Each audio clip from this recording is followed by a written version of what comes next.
Hello दोस्तों, study with एनु में मैं एनु आपका स्वागत करती हूँ। और जैसे कि आपको पता है ये आपकी ज्योग्राफी की क्लास है, तो हम एनसीईआरटी सार कवर कर रहे हैं इसमें क्लास 6 से लेकर क्लास 12 तक की। तो इसमें हम पूरा अपना एनसीईआरटी कवर कर रहे हैं, ठीक है। और इसके साथ साथ आपकी इकोनॉमिक्स की क्लास भी चल रही है इसी एनसीईआरटी सार की, हिस्ट्री की और साथ ही ज्योग्राफी की भी। तो चलिए स्टार्ट कर लेते हैं। और कल हमने इससे ऊपर तक कंप्लीट किया था और हमने वन्यजीव वनस्पति वन पे इसको छोड़ा था, तो यहीं से हम इसको कवर करेंगे, ठीक है।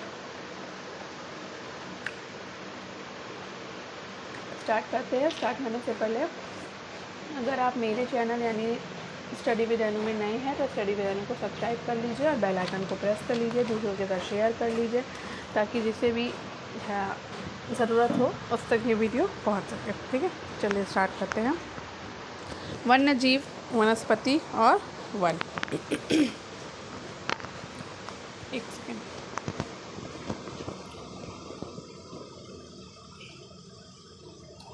तो जैसे कि आपको पता है ये आधे घंटे का वीडियो होता है आपका, और टॉपिक लेकिन हम पूरा कवर कर लेते हैं। तो टॉपिक जो शुरू होगा वो ख़त्म होगा, और अगर उससे पहले वीडियो मतलब फिनिश हो जाता है अगर टॉपिक, तो आधे घंटे से पहले भी ख़त्म हो जाता है, और नहीं तो टॉपिक ख़त्म करके ही हम वीडियो को वाइंड अप करते हैं, ठीक है।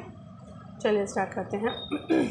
इसके साथ साथ हिस्ट्री, ज्योग्राफी, पॉलिटी और इकोनॉमिक्स की क्लासेस चल रही हैं, आप वो भी देख सकते हैं। और अगर आपने इससे पहले की क्लासेस नहीं देखी हैं तो आप वो भी देख लीजिए, ठीक है। चलिए शुरू करते हैं। वन्य जीव, वनस्पति और वन। एक शंकुधारी वृक्ष नहीं है तो जेट्रोफा आपका शंकुधारी वृक्ष नहीं है, तो ये कौन सा वृक्ष है ये आप मुझे कमेंट बॉक्स में बताएंगे, ठीक है। कि जेट्रोफा जो है वो आपका शंकुधारी वृक्ष नहीं है तो कौन सा वृक्ष है, फिर ये आपको कमेंट बॉक्स में बताना है मुझे। चलिए आगे बढ़ते हैं। मिदनापुर जिले के आराबाड़ी वन क्षेत्र में स्थानीय समुदाय की सक्रिय और ऐच्छिक भागीदारी से वनों में उल्लेखनीय सुधार हुआ। तो साल के वन। मिदनापुर जिले के आराबाड़ी वन क्षेत्र में स्थानीय समुदाय की सक्रिय और ऐच्छिक भागीदारी से वनों में उल्लेखनीय सुधार हुआ है, तो साल के वनों में उल्लेखनीय सुधार हुआ है, ठीक है। बीड़ी बनाने के लिए उपयोग किया जाता है तेंदू के पत्तों का। किसका? तेंदू के पत्तों का हम बीड़ी बनाने में यूज़ करते हैं। तेंदू के पत्तों का यूज़ होता है बीड़ी बनाने में। तो बीड़ी बनाने में तेंदू के पत्तों का इस्तेमाल किया जाता है। सागौन, साल और शीशम जैसी प्रमुख प्रजातियां भारत में पाई जाने वाली वनस्पति के अंतर्गत आती हैं।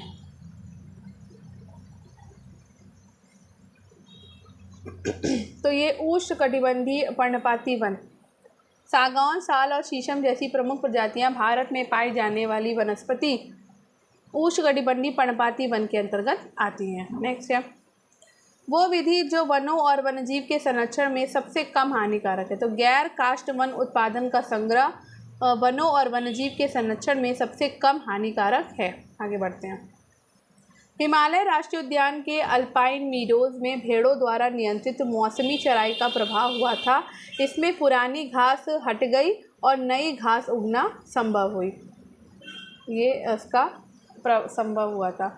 निजी व्यक्तियों और समुदायों के अधीन वन क्षेत्रों को वर्गीकृत किया जाता है। तो निजी व्यक्तियों और समुदायों के अधीन अवर्गीकृत वन के रूप में वर्गीकृत किया जाता है। रॉयल बंगाल टाइगर मुख्यतः निवास करते हैं मैंग्रोव वन में। तो रॉयल बंगाल टाइगर मैंग्रोव वन में निवास करते हैं।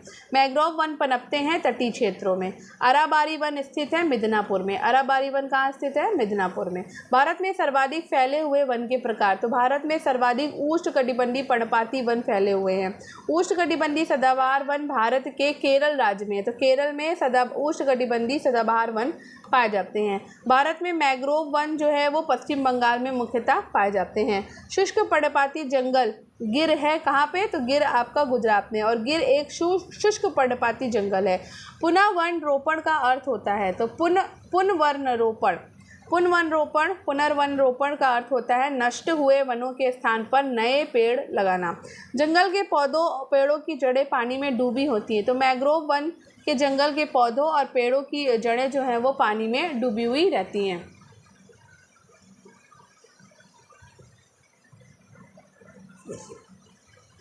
नेक्स्ट, पश्चिम बंगाल में स्थित सुंदरवन एक उदाहरण। तो पश्चिम बंगाल में स्थित सुंदरवन जो है वो मैंग्रोव वन है। उत्तर ध्रुवी वृत्त आर्कटिक सर्कल में भूमध्य रेखा तक जाने के लिए किसी व्यक्ति को बायोम के डैश क्रम से गुजरना होगा। तो बायोम के टुंड्रा, टैगा, समशीतोष्ण वन, उष्णकटिबंधीय वर्षा वन से गुजरना होगा। टुंड्रा वनस्पति पाई जाती है हिमालय क्षेत्र में। टुंड्रा वनस्पति हिमालय क्षेत्र में पाई जाती है। पशु प्रजाति जो पश्चिमी घाटों में विशेष रूप से पाई जाती है। तो पश्चिमी घाटों में विशेष रूप से नीलगिरी तहर पाया जाता है। भारत में पर्वतीय वनों में चीड़ के पेड़ जो है वो पाए जाते हैं। तो पर्वतीय वनों में चीड़ प्रकार के पेड़ पाए जाते हैं। चंदन काष्ठ उत्कीर्णन के लिए प्रसिद्ध है। तो चंदन के लिए कर्नाटक प्रसिद्ध है। चंदन सबसे ज़्यादा कर्नाटक में होता है। राजस्थान में पाए जाते हैं कांटेदार वन। केरल की साइलेंट घाटी में पाया जा सकता है उष्णकटिबंधीय वर्षा वन को। भारत के मध्य प्रदेश राज्य में सर्वाधिक वन क्षेत्र है। तो सर्वाधिक वन क्षेत्र है मध्य प्रदेश में। क्रिकेट का बल्ला बनाने के लिए प्रयोग किया जाता है विल्लो की लकड़ी का। किसकी लकड़ी का? विल्लो की लकड़ी का। भारत में सर्वाधिक व्यापक वनों के प्रकार है पर्णपाती वन। तो भारत में सबसे ज़्यादा वन है पर्णपाती वन। हुलुक गिब्बन नामक जानवर पाया जाता है अरुणाचल प्रदेश में। वो भारतीय राज्य जिसमें जंगल सबसे ज़्यादा क्षेत्रफल में फैले हैं। तो जंगल सबसे ज़्यादा क्षेत्रफल में फैले हैं अरुणाचल प्रदेश में। उस राज्य का सर्वोच्च रैंकिंग भारतीय वन सेवा IFS अधिकारी होता है प्रधान मुख्य वन संरक्षण। हर राज्य का सर्वोच्च रैंकिंग भारतीय वन सेवा IFS अधिकारी होता है प्रधान मुख्य वन संरक्षक। भारत का वन विस्तार है लगभग 24.62% और वर्तमान में कितना है? जब हम कहते हैं कि मनुष्य ने प्रकृति के कार्बन सिंक को मिटा दिया तो हमारा तात्पर्य है वनों प्राकृतिक संसाधन को समाप्त करने से है। ठीक है, तो मनुष्य ने प्रकृति के कार्बन सिंक मतलब वनों को जो है समाप्त कर दिया है। वन ही प्राकृतिक कार्बन सिंक है। नेक्स्ट, अधिकतर रेगिस्तानी पौधे रात के समय पुष्पित होते हैं क्योंकि रेगिस्तानी कीड़े रात के समय सक्रिय होते हैं। भारत में उष्णकटिबंधीय सदाबहार वन का क्षेत्र। तो भारत में उष्णकटिबंधीय सदाबहार वन का क्षेत्र है मालाबार तट। मालाबार तट में उष्णकटिबंधीय सदाबहार वन पाए जाते हैं। सदाबहार वन पाया जाता है पश्चिमी घाट पे। सदाबहार वन पाया जाता है पश्चिमी घाट पे। भारत का वो राज्य जहाँ सागवन का वन, तो सागवन के वन आपको मध्य प्रदेश में मिलेंगे। भारत में अति सघन वनों का सर्वाधिक क्षेत्र अरुणाचल प्रदेश में पाया जाता है। वृक्षादित क्षेत्र सर्वाधिक है पूर्वी दक्कन में। वो क्षेत्र जो कभी सामाजिक वानिकी में लोकप्रिय था अब एक पारिस्थितिकी आतंकवादी माना जाता है। तो पारिस्थितिकी आतंकवादी माना जाता है यूकेलिप्टस का पेड़।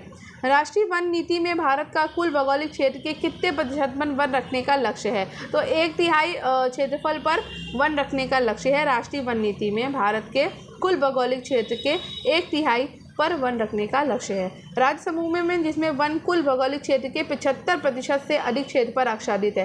तो अरुणाचल प्रदेश, मणिपुर और नागालैंड में कुल भौगोलिक क्षेत्र के 75% से अधिक क्षेत्र पर यहाँ पर वन आच्छादित है। भारत के कुल क्षेत्रफल में वनों का क्षेत्रफल कितना है? तो कुल क्षेत्रफल में वृक्ष आच्छादन क्षेत्रफल है 2.91% और वृक्ष सहित वन का संपूर्ण क्षेत्रफल है 24.62%। नीलगिरी की मेघ बकरियाँ। तो नीलगिरी की मेघ बकरियाँ इराविकुलम राष्ट्रीय पार्क में पाई जाती हैं। वो देश जिसमें कुल भौगोलिक क्षेत्रफल के 70% भाग पर वन बनाए रखने का सर्वाधिक प्रावधान है। तो भूटान में कुल भौगोलिक क्षेत्रफल के 70% भाग पर वन बनाए रखने का संवैधानिक प्रावधान है। भारत के कुल भौगोलिक क्षेत्र में सघन वनावरण का प्रतिशत, तो सघन वनावरण का प्रतिशत लगभग 12% है। सागौन और साल उत्पाद है उष्णकटिबंधीय शुष्क पतझड़ी वन का। तो शुष्क पतझड़ी वन के उत्पाद हैं सागौन और शाल। भारत का वो राज्य संघीय क्षेत्र का भौगोलिक क्षेत्रफल का अधिकतम भाग वन आच्छादित है, वो का नाम मिजोरम। भारत में मैंग्रोव वन कहाँ पाए जाते हैं? तो मैंग्रोव वन गंगा डेल्टा में पाए जाते हैं, यानी कि पश्चिम बंगाल वाले क्षेत्र में। वो राज्य जिसमें उसके भौगोलिक क्षेत्रफल के प्रतिशत के हिसाब से न्यूनतम वन आच्छादित क्षेत्र है तो वो है यूपी। भारत में महोगनी, रोजवुड और शिंकोना के पेड़ पाए जाते हैं उष्णकटिबंधीय सदाबहार वन में। भारत में सनोवर, सिल्वफर, हपुषा, जूनिपर्स, देवदार, पाइन और भोज वृक्ष, बर्च आपके पर्वतीय वन के सामान्य पेड़ है ये। तो पर्वतीय वन के पेड़ हैं सनोवर, सिल्वर फर, हपूषा, जूनिपर्स, देवदार, पाइन, भोज वर्च। भारत और बांग्लादेश के सुंदरवन में पाई जाने वाली मैंग्रोव वृक्ष की सुंदरी प्रजाति को वैज्ञानिक रूप से हेरिटेरा फॉर्म्स के रूप में जाना जाता है। हिमालय के गिरिपथ पर पाए जाने वाला वन, तो हिमालय के गिरिपथ पे पर्णपाती वन पाए जाते हैं। भारत में ताड़, नारियल, केवड़ा, एंगार, मैंग्रोव वन में समानता पाए जाने वाले वृक्ष हैं। तो अगर पूछा जाता है कि ताड़ का जो आपका वृक्ष है वो मैंग्रोव वन में पाया जाता है, नारियल का वृक्ष भी आपका मैंग्रोव वन में पाया जाता है, केवड़ा भी आपका मैंग्रोव वन में पाया जाता है और एंगार भी आपका मैंग्रोव वन में पाया जाता है। प्राचीन भारतीय पांडुलिपियां आमतौर पर ताड़ वृक्षों पर या हिमालय में उगने वाले भोज वृक्ष के पेड़ की छाल पर लिखी जाती थी। ठीक है, तो पांडुलिपियां ताड़ पत्तों पर या फिर भोजपत्र पर लिखी जाती थी। कांटेदार झाड़ियों के शुष्क क्षेत्रों में कांटों के रूप में कैक्टस वनस्पति राजस्थान राज्य में पाई जाती है।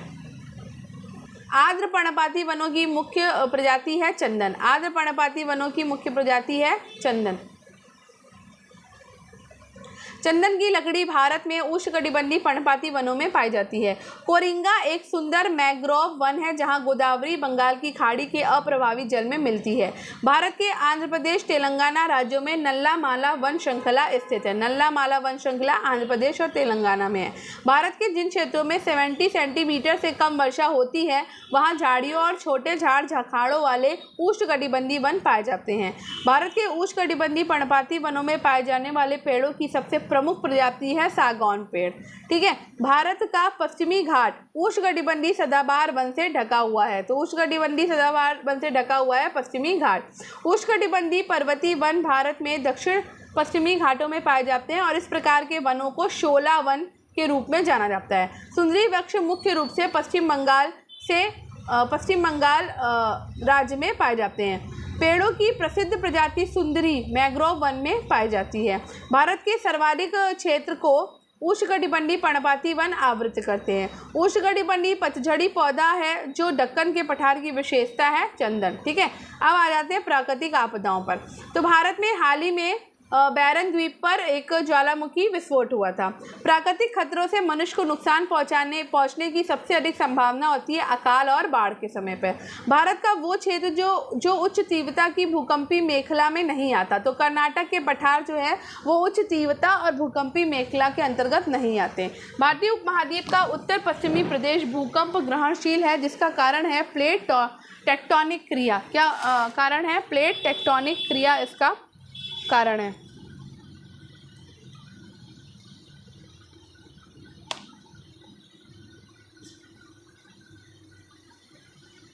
भारत को भूकंपीय जोखिम अंचलों में विभाजित किया गया। तो भारत को 4 भूकंपीय जोखिम अंचलों में विभाजित किया गया है।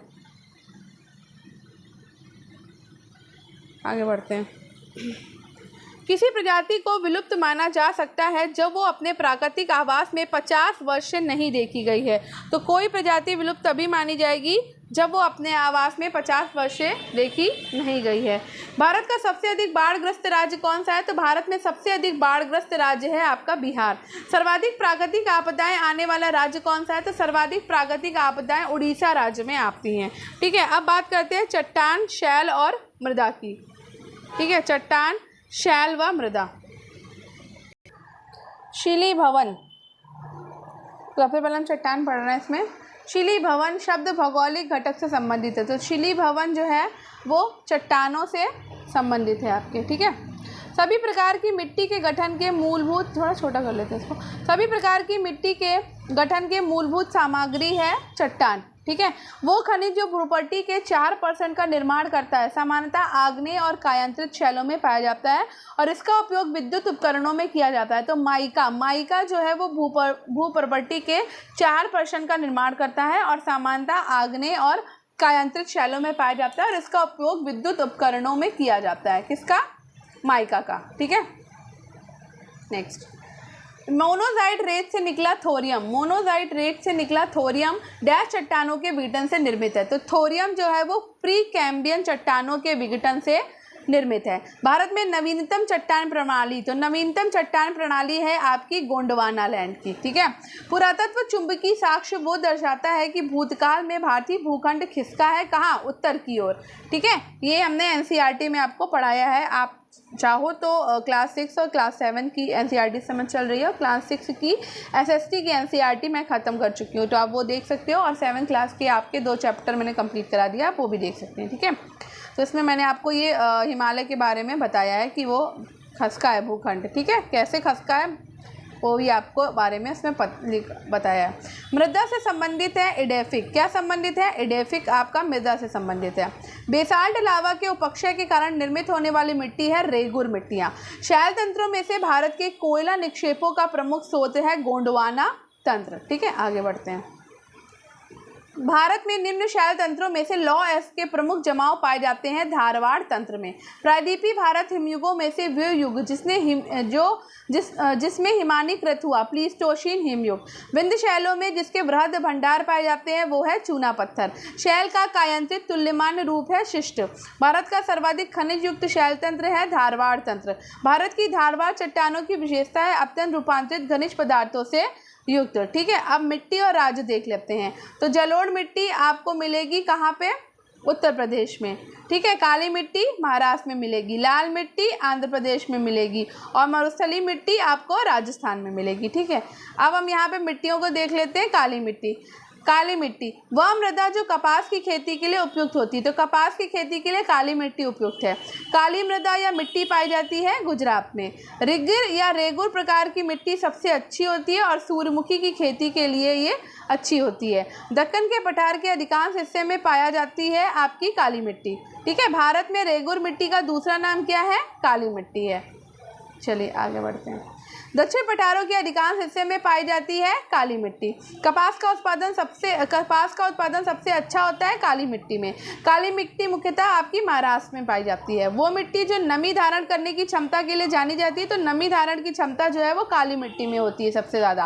काली मिट्टी के लिए सर्वाधिक उपयुक्त नगदी फसल कौन सी है? तो कपास। कपास की जो खेती होती है वो काली मिट्टी में होती है। ग्रेट उत्तरी समतल भूमि में मिट्टी पाई जाती है कछार एलुवियल मिट्टी प्रकार की, ठीक है। आगे बढ़ते हैं। भारतीय मृदा में कमी है, तो भारतीय मृदा में नाइट्रोजन की कमी है, ठीक है। वो मृदा जिसको कम सिंचाई की आवश्यकता होती है, तो कम सिंचाई की आवश्यकता काली मिट्टी को होती है क्योंकि ये नमी को रोके रखती है, ठीक है। स्वतः कृषि मिट्टी भी कपास की काली मिट्टी को कहा जाता है, ठीक है। आगे बढ़ते हैं। अब आ जाते हैं जलोढ़ मिट्टी में, ठीक है। तो जलोढ़ प्रकार की मिट्टी खादर और बांगर है, ठीक है। जलोढ़ प्रकार की मिट्टी कैसी है? तो जलोढ़ प्रकार की जो मिट्टी होती है वो खादर और बांगर कहलाती है। भारत में सर्वाधिक मात्रा में पाई जाती है जलोढ़ मिट्टी। तो खादर और बांगर में आपको बता दूं, खादर आपकी नवीन जलोढ़ होती है और बांगर आपकी पुरानी जलोढ़ होती है, ठीक है, यानी कि प्राचीन जलोढ़।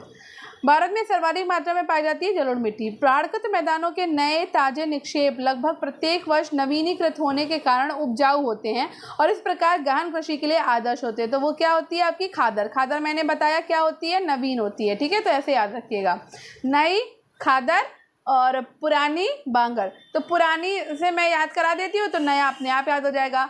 खादर और बांगर में बांगर मतलब बा से बांगर है और बा से क्या है? बासी, ठीक है। बासी है यानी कि पुराना है। तो जो बासी है वो बांगर है यानी कि वो पुरानी है और बची कौन सी? खादर। तो खादर अपने आप ही नवीन आपको याद आ जाएगी, ठीक है। तो बा से बासी याद कर लो, बा से बांगर, बा से बासी, और बासी मतलब पुरानी, ठीक है। तो ऐसे आपको रन हो जाएगा। आगे, भारत में पाई जाने वाली जलोढ़ मृदाएँ देश के कुल क्षेत्रफल के लगभग 40% भाग में मौजूद हैं। भारत के पूर्वी तट में ज़्यादातर मिट्टी पाई जाती है जलोढ़ मिट्टी, ठीक है। भारत में सर्वाधिक उपलब्ध और सर्वाधिक सघन रूप से कृषि हेतु प्रयोग की जाने वाली मिट्टी कौन सी है? जलोढ़ मिट्टी। तो सबसे ज़्यादा कृषि जलोढ़ मिट्टी में होती है। गंगा के मैदानी इलाकों में कछारी मिट्टी पाई जाती है। कछारी मिट्टी भी जलोढ़ मिट्टी का ही नाम है, ठीक है। करेवा जो मिट्टी गाद का एक प्रकार है पाई जाती है जम्मू कश्मीर में। बांगर के रूप में जाना जाता है पुरानी जलोढ़ मिट्टी। तो करेवा भी जलोढ़ मिट्टी को ही कहते हैं। अधिकांश रेत और गाद द्वारा नदियों और समुद्री लहरों द्वारा जमा किए गए हैं जलोढ़ मिट्टी। वो क्षेत्र जो मृदा अपरदन से अत्यधिक प्रभावित है, तो मृदा अपरदन से चंबल की घाटी बहुत प्रभावित है। भारत में सबसे अधिक उपजाऊ मृदा कौन सी है? जलोढ़ मृदा है। गंगा घाटी में बांगर मिट्टी पाई जाती है बाढ़ की वर्तमान सीमाओं से ऊपर। गाद और धूल से बनी मिट्टी लोएस प्रकार की होती है। भारत के उत्तरी मैदानों में पाई जाती है जलोढ़ मिट्टी। उपजाऊ जलोढ़ मिट्टी चावल का उत्पादन करने के लिए सबसे उपयुक्त है। महानदी और गोदावरी की समृद्ध डेल्टाएं जलोढ़ मिट्टी में पाई जाती हैं। ठीक है। जलोढ़ मिट्टी आपको उत्तर प्रदेश में मिल जाएगी, काली मिट्टी महाराष्ट्र में मिलेगी, लेटेराइट मिट्टी केरल और असम में मिलेगी और लाल मिट्टी आपको तमिलनाडु में मिल जाएगी। ठीक है, आगे बढ़ते हैं। अब आ जाते हैं लेटेराइट मिट्टी पे। दक्षिण भारत के पहाड़ी क्षेत्रों में मौजूद वो मिट्टी जो इस क्षेत्र को चाय और कॉफ़ी की कृषि के लिए उपयुक्त बनाती है, तो वो है लेटेराइट मिट्टी। उच्च तापमान और भारी वर्षा वाले क्षेत्र में विकसित होती है लेटेराइट मिट्टी। मुख्य रूप से कर्नाटक में पाई जाती है लेटेराइट मिट्टी। तमिलनाडु, उड़ीसा, छोटा नागपुर, मेघालय के छोटे हिस्से में पाई जाती है और इसका रंग लाल होता है तथा ये कृषि के लिए उपयुक्त नहीं है, तो वो लेटेराइट मिट्टी है जो कृषि के लिए उपयुक्त नहीं होती है।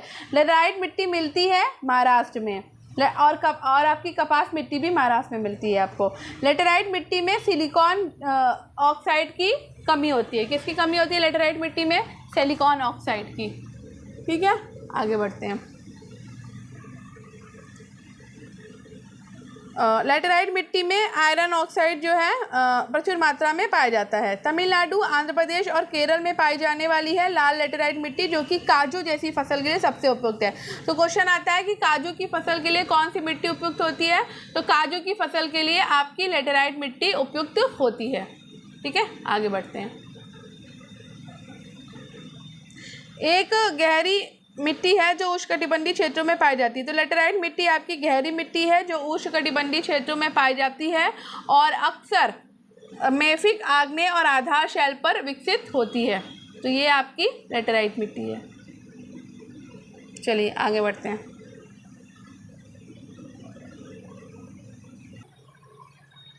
बात करते हैं लवड़ी और क्षारीय व अन्य मिट्टियों की। ठीक है, तो भारत के कोई क्षेत्रों में लाल मिट्टी पाई जाती है। मिट्टी के लाल रंग होने का मुख्य कारण है फेरस ऑक्साइड की उपस्थिति। ठीक है, तो मिट्टी में लाल रंग किसकी उपस्थिति के कारण होता है? फेरस ऑक्साइड की उपस्थिति के कारण। टेरा रोसा शब्द का तात्पर्य है लाल मिट्टी से। तेज हवाओं के द्वारा मिट्टी उड़ाकर आती है और जमा हो जाती है। तो तेज हवाओं के द्वारा बलुई मिट्टी जो है वो उड़कर आती है और आपकी क्या होती है? जमा हो जाती है। ठीक है, ओडिशा और छत्तीसगढ़ के कुछ हिस्सों में आसानी से पाई जा सकती है लाल और पीली मिट्टी। मृदा के अध्ययन का उल्लेख करने के लिए प्रयुक्त शब्द क्या है? भूमि विज्ञानी। ठीक है, मृदा के उसके लिए आपका मुख्य शब्द है भूमि विज्ञानी। मृदा के अध्ययन का उल्लेख करने के लिए प्रयुक्त शब्द क्या है? भूमि विज्ञानी। भारत के कुछ लोगों में मिट्टी का रंग कुछ भागों में मिट्टी का रंग लाल होने का कारण है फेरिक ऑक्साइड की मौजूदगी। न्यूनतम छिद्रयुक्त है चिकनी मिट्टी। ठीक है, सबसे कम छिद्रयुक्त आपका इसमें मिलता है चिकनी मिट्टी में। लाल मिट्टी पर खेती करना कठिन है क्योंकि इसकी जल धारण क्षमता कम होती है। जलोढ़क तलछट का अर्थ एक प्रकार की भूमि है, नदी द्वारा निर्मित तलछट भूमि। लावा मिट्टी पाई जाती है मालवा पठार में। भारत में सर्वाधिक क्षारीय क्षेत्र पाया जाता है उत्तर प्रदेश राज्य में। भारत में लवड़ी मृदा का सर्वाधिक क्षेत्रफल है गुजरात में। ठीक है, वह मिट्टी जिसको जिप्सम के द्वारा कृषि के लिए उपयोगी बनाया जाता है, तो क्षारीय मिट्टी को जिप्सम के द्वारा कृषि के लिए उपयोगी बनाया जाता है। ठीक है, आगे बढ़ते हैं।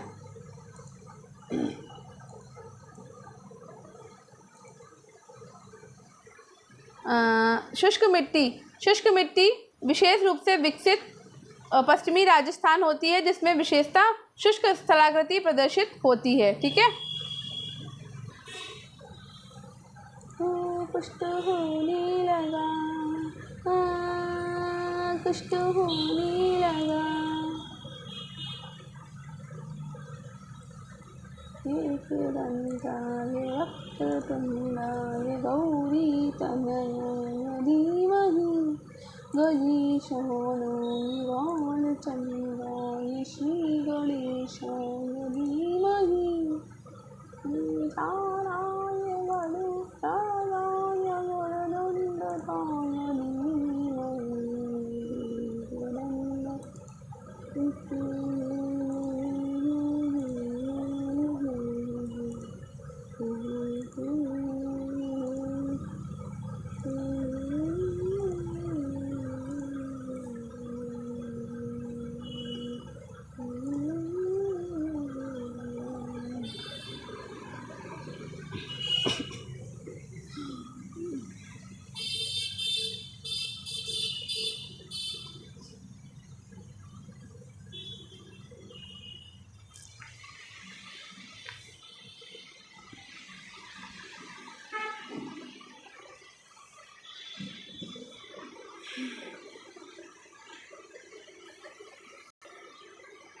शुष्क मृदा जिसमें ठोस तथा छिद्र दोनों शामिल है का एक इकाई आयतन द्रव्यभार कहलाता है। ये कौन सा है? स्थूल घनत्व।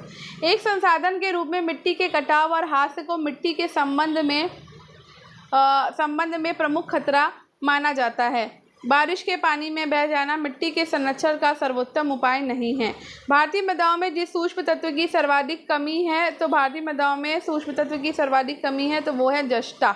भारत का वो क्षेत्र जहाँ मृदा अपरदन की समस्या गंभीर है, शिवालिक पहाड़ियों के पाद क्षेत्र में। ह्यूमस उदाहरण है जैविक कोलाइड का। ह्यूमस उदाहरण किसका है? जैविक कोलाइड का। मिट्टी की संरचना को गंभीर नुकसान होने से पहले मिट्टी जिस भार को सहन कर सकती है उस भार को कहते हैं, तो उस भार को हम धारीय क्षमता कहते हैं। ठीक है, क्या कहते हैं? धारीय क्षमता। ह्यूमस मृदा के ए संस्तरण भाग में पाया जाता है। ह्यूमस मृदा के कहाँ पाया जाता है? तो ए संस्तर भाग में पाया जाता है। आमतौर पर कृषि में उपयोग किए जाने वाले उर्वरकों में पाया जाने वाला एक मूलभूत पादप पोषक तत्व कौन सा है? तो वो है पोटेशियम। ठीक है, भारी वर्षा और उच्च आर्द्रता वाले क्षेत्रों में पाई जाती है दलदली मृदा। ठीक है, भारी वर्षा और उच्च आर्द्रता वाले क्षेत्रों में पाई जाती है दलदली मृदा। मिट्टी को उपजाऊ बनाता है खनिजों और कार्बनिक पदार्थों का सही मिश्रण। संयुक्त राज्य अमेरिका के कृषि विभाग के अनुसार भारत में इंसेप्टिसोल प्रकार का मृदा क्रम सर्वाधिक है। भारत का मृदा सर्वेक्षण वर्ष 1956 में मृदाओं के वैज्ञानिक सर्वेक्षण करने के लिए स्थापित किया गया था। ठीक है, कृषि सूखा, इसे भूमि आर्द्रता सूखा भी कहा जाता है। तो भूमि आर्द्रता सूखा कहते हैं कृषि सूखा को, और मिट्टी में आर्द्रता की कमी के कारण फसलें मुरझा जाती हैं। ठीक है, लाल मिट्टी के लाल रंग का कारण क्या है? तो क्रिस्टलीय और मेटामार्फिक चट्टानों में लोहे की व्याप्ति जो है वो लाल मिट्टी के लाल रंग होने का कारण है। ठीक है, अब समय देख लेते हैं अभी कितना हुआ है। तो समय अभी 26 मिनट है, तो अभी हम सिंचाई और नदी घाटी परियोजना कंप्लीट कर सकते हैं। तो चलिए स्टार्ट करते हैं इसको भी। पोंग बांध व्यास नदी पर बनाया गया है। तो पोंग बांध जो है वो हिमाचल प्रदेश में व्यास नदी पर पोंग बांध जो है वो बनाया गया है। ठीक है, चिनाब नदी पर स्थित है। तो चिनाब नदी पर आपका दुलस्ती परियोजना स्थित है। नागार्जुन सागर बांध नदी पर बना है कृष्णा। नागार्जुन बांध जो है वो कृष्णा नदी पर बना है। गुजरात राज्य का सबसे बड़ा बांध कौन सा है? तो गुजरात का सबसे बड़ा बांध है उकाई बांध। उकाई बांध कहाँ है? गुजरात में, और ये गुजरात का सबसे बड़ा बांध है। ठीक है, ऐसे याद कर लीजिए। आगे बढ़ते हैं।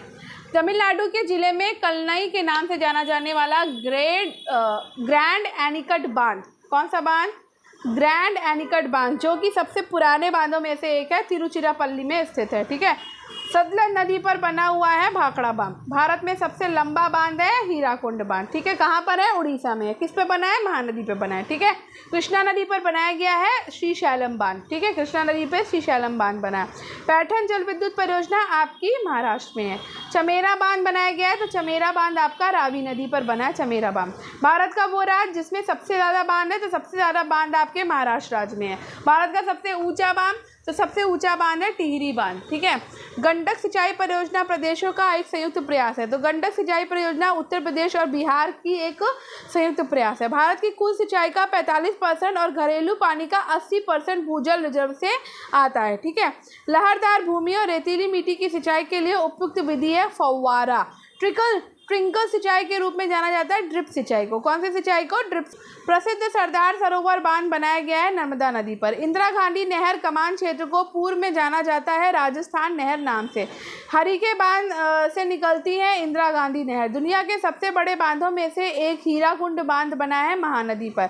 राजस्थान में इंदिरा गांधी नहर की वजह से काफ़ी हरियाली हुई। बड़े बांधों के निर्माण द्वारा नदी के प्राकृतिक प्रवाह को विनियमित करने से, बाढ़ से खनिज समृद्ध जलछट के वार्षिक जमावों को अवरुद्ध करने से अनुप्रवाह क्षेत्रों में कृषि प्रभावित होती है। भारत के राजस्थान राज्य में स्थित है इंदिरा गांधी नहर। 1970 के दशक में तवा बांध के निर्माण के लिए निर्वासित किए गए लोग अभी तक उन्हें प्रदान किए जाने वाले लाभों को प्राप्त करने के लिए संघर्ष कर रहे हैं। तवा बांध पे, ठीक है, गंगा नदी पर बनाया गया था टिहरी बांध। भाखड़ा नागर बांध बना है सतलज नदी पर। गोसी खुर्द राष्ट्रीय सिंचाई परियोजना संबंधित है पंजाब राज्य से। गांधी सागर बांध स्थित है मध्य प्रदेश में। जायकवाड़ी चरणवर जल विद्युत परियोजना बनाई गई है गोदावरी नदी पर। दामोदर घाटी निगम का संचालन करता है ताप विद्युत केंद्रों का। मध्य प्रदेश में गांधी सागर बांध बनाया गया है चंबल नदी पर। दुनिया भर में मौजूद अधिकांश बांधों का प्रमुख उद्देश्य है पेयजल आपूर्ति, सिंचाई और विद्युत उत्पादन। पेरियार नदी पर बनाया गया है डुक्की बांध। सतलुज नदी पर स्थित है नाथपा झाकड़ी बांध। दुलस्ती पावर स्टेशन स्थित है किश्तवाड़ जिले में। स्वतंत्र भारत का पहला नदी बांध बनाया गया था दामोदर नदी पर। ठीक है, आगे बढ़ते हैं। भारत और अफगानिस्तान ने फरवरी 2021 में एक बांध बनाने के लिए समझौते पर हस्ताक्षर किए थे और वो था सहतूत बांध। वह बहुउद्देशीय परियोजना जिसका निर्माण नर्मदा नदी पर किया गया है, तो सरदार सरोवर परियोजना। ठीक है, वे दो नदियां जिनको पिट्टी सीमा लिफ्ट सिंचाई परियोजना द्वारा जोड़ा गया है वो है गोदावरी और Krishna. Tehri hydro power complex है उत्तराखंड में। इंदिरा सागर बांध बना है नर्मदा नदी पर। भारत का सबसे बड़ा और एशिया का दूसरा सबसे बड़ा मिट्टी का बांध है और इस बांध का नाम केरल के राजा महाबली के पुत्र के नाम पर रखा गया, बाणासुर सागर बांध। ठीक है, बेतवा नदी पर स्थित है, तो बेतवा नदी पर आपका राजघाट बांध है। ठीक है, मालमपुआ बांध स्थित है पालक्कड़ केरल में। ठीक है, ताप्ती नदी पर निर्माण किया गया था उकाई बांध का। भारत में आर्क बांध का उदाहरण है इडुक्की बांध। तिपाई मुख बांध स्थित है मणिपुर में। तेलंगाना सरकार द्वारा शुरू की गई एक सिंचाई परियोजना है कलेश्वरम। ठीक है, आगे बढ़ते हैं। रुपुरा मध्यम सिंचाई बांध परियोजना स्थित है कहाँ पर, तो ये आपकी उड़ीसा में स्थित है। ठीक है, रिहंद नदी घाटी परियोजना स्थित है उत्तर प्रदेश में। कंडालेरू बांध स्थित है आंध्र प्रदेश में। पंगलादिया बांध परियोजना स्थित है असम में। बाण सागर बांध स्थित है मध्य प्रदेश में। अलपट्टी बांध का निर्माण किया गया है कृष्णा नदी पर। ठीक है, भारत में सबसे पुराना बांध है ग्रैंड अनिकुट कल्ला नाई। ठीक है, आगे बढ़ते हैं। कोयना बांध स्थित है महाराष्ट्र में। महानदी पर स्थापित किया गया है हीराकुंड डैम। तुंगभद्रा बहुउद्देशीय परियोजना कृष्णा नदी की उपनदी के तट पर स्थापित की गई है। कोशी बाढ़ नियंत्रण और सिंचाई परियोजना स्थित है बिहार में। 400 वर्ष पहले कुल नामक एक नहर सिंचाई की एक स्थानीय प्रणाली विकसित की गई थी हिमाचल प्रदेश में। घाटप्रभा नहर परियोजना स्थित है कर्नाटक में। उकाई नहर परियोजना स्थित है गुजरात में। नीरा नहर परियोजना स्थित है महाराष्ट्र में। तुलबुल परियोजना अवस्थित है झेलम नदी पर। चेरुथानी बांध अवस्थित है पेरियार नदी पर। ठीक है, आगे बढ़ते हैं। ये टॉपिक हमारा खत्म होगा तभी हम इसको वाइंड अप करेंगे। ठीक है, मालमपुजा बांध अवस्थित है मालमपुजा नदी पर। कोटेश्वर बांध बनाया गया है भागीरथी नदी पर। वो राज्य जहाँ सुइल नदी परियोजना चल रही है हिमाचल प्रदेश में। भागीरथी नदी पर बनाया गया बांध है टिहरी बांध। गोविंद वल्लभ पंत सागर जलाशय स्थित है उत्तर प्रदेश में। दामोदर नदी से निकलने वाली नहर है एडन नहर। वह नदी जिस पर टिहरी बांध का निर्माण उत्तराखंड प्रदेश में किया जा रहा है भागीरथी नदी। सरदार सरोवर योजना से लाभान्वित होने वाले राज्य हैं गुजरात, महाराष्ट्र, मध्य प्रदेश और राजस्थान। भारत का वो राज्य जहां नागार्जुन सागर बांध स्थित है तो वो है आपका आंध्र प्रदेश। ठीक है, मीठे पानी की कौशल परियोजना स्थित है कहाँ पर, गुजरात में। वह नदी घाटी परियोजना जिसका लाभ एक से अधिक राज्य को प्राप्त होता है तो वो है चंबल घाटी परियोजना, जिसका लाभ जो है वो एक से अधिक राज्यों को प्राप्त होता है। ठीक है, भारत का वो राज्य जहां सर्वाधिक सिंचाई नलकूपों से होती है, तो सबसे ज़्यादा सिंचाई जो है वो उत्तर प्रदेश राज्य में नलकूपों से होती है। ठीक है, रणजीत सागर बांध अवस्थित है, तो रणजीत सागर बांध आपका रावी नदी पर है। तुलबुल परियोजना का संबंध है झेलम नदी से। भारत में माला नहर तंत्र को प्रस्तावित किया था दिनशा जे दस्तूर ने। वो परियोजना जो तमिलनाडु, आंध्र प्रदेश और कर्नाटक का संयुक्त कार्य है वो है तेलुगु गंगा। गत 25 वर्षों में नलकूप सिंचाई का सर्वाधिक शानदार विकास हुआ है सरयू पार मैदान में। नेक्स्ट, राजस्थान इंदिरा नहर निकलती है सतलज में। रोहतांग जल विद्युत परियोजना अवस्थित है हिमाचल प्रदेश में। ठीक है, शिव समुद्रम जल विद्युत परियोजना कर्नाटक में है। रानी लक्ष्मीबाई बांध अवस्थित है आपका बेतवा नदी पर। उन दो राज्यों के नाम बताइए जिन्होंने किसाऊ बांध परियोजना हेतु 20 जून 2015 को एक समझौते पर हस्ताक्षर किए थे, तो वो है उत्तराखंड और हिमाचल प्रदेश। ठीक है, बगलिहार परियोजना है आपकी चिनाब नदी पर। मंगलम सिंचाई परियोजना है केरल में। व्यास नदी के पोंग बांध के जल का उपयोग करने वाली नदी परियोजना है इंदिरा गांधी नहर परियोजना। सेतु समुद्रम परियोजना जोड़ती है मन्नार की खाड़ी को पाक खाड़ी से। फरक्का बैराज का निर्माण हुआ है हुगली में पर्याप्त जल प्रवाह बनाए रखने हेतु। बकिंगम नहर का मुख्य कार्य है सिंचाई तथा नौका गमन। बड़े बांध बनाने का विरोध किया जाता है क्योंकि इससे प्राकृतिक असंतुलन पैदा होता है। सबसे बड़ी सिंचाई परियोजना है भाखड़ा बांध। इंदिरा गांधी नहर के जल का स्रोत है सतलज एवं ब्यास। आगे बढ़ते हैं।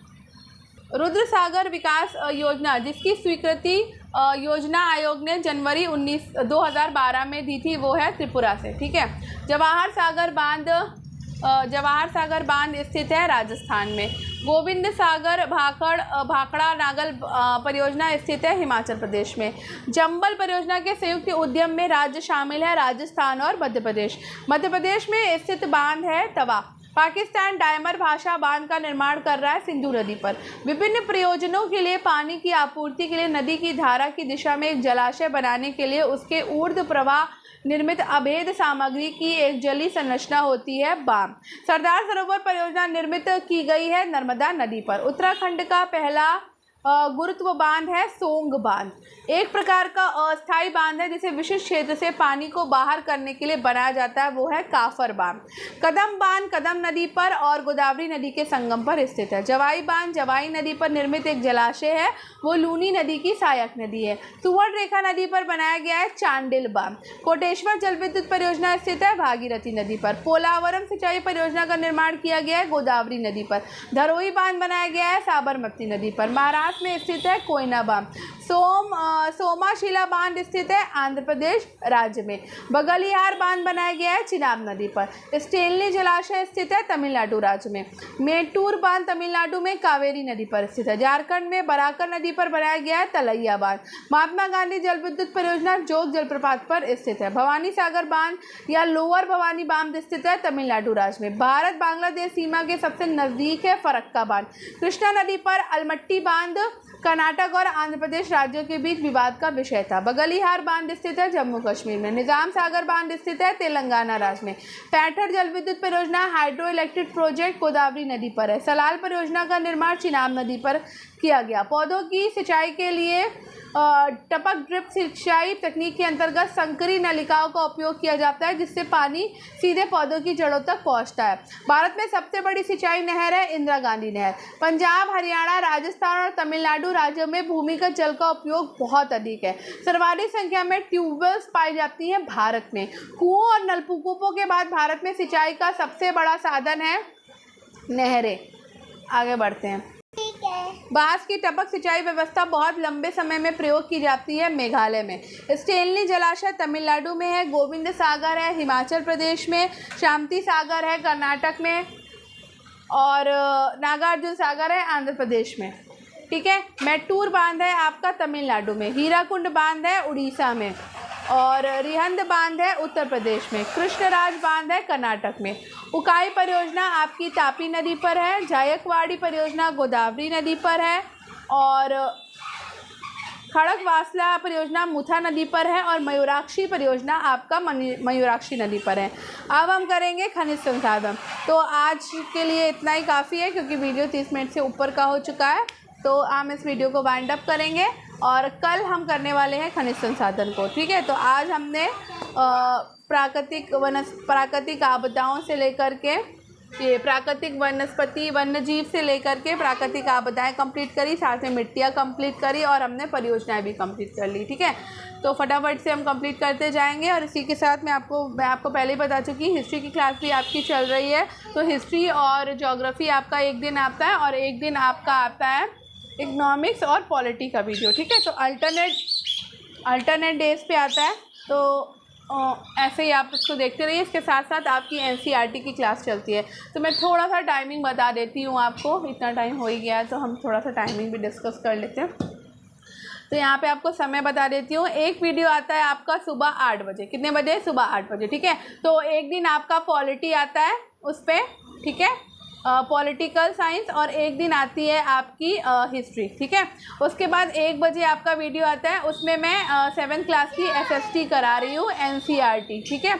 उसके बाद आपका शाम को 6 बजे एक आता है जिसमें आपका आता है, एक दिन आपकी आती है इकोनॉमिक्स और एक दिन आपकी आती है ये ज्योग्राफी। ठीक है। तो इसमें भी इन चारों में हम एनसीईआरटी सार कर रहे हैं और यहाँ पर आपको हम जो एनसीईआरटी की जो बुक है हमारी क्लास 7 की एसएसटी क्लास की वो हम कर रहे हैं। ठीक है। और 6th क्लास की हम कंप्लीट कर चुके हैं। तो यहाँ तक हम कंप्लीट कर चुके हैं। तो आपको अगर ये सारे वीडियोस देखने हैं और आप एसएसटी सब्जेक्ट से तैयारी कर रहे हैं तो आप इसको देख सकते हैं। बहुत सारे एग्जाम्स के लिए यूज़फुल है। साथ ही आपका एलटी ग्रेड और जीआईसी के लिए तो चल ही रही है ये क्लास। ठीक है। तो आई होप आपको आज का वीडियो पसंद आया होगा और दूसरों के साथ शेयर करना बिल्कुल मत भूलिएगा। स्टडी विद अनु को सब्सक्राइब कर लीजिए, शेयर कर लीजिए, बेल आइकन को प्रेस कर लीजिए। मिलते हैं नेक्स्ट वीडियो में, नेक्स्ट क्लास में। ठीक है। तब तक पढ़ते रहिए।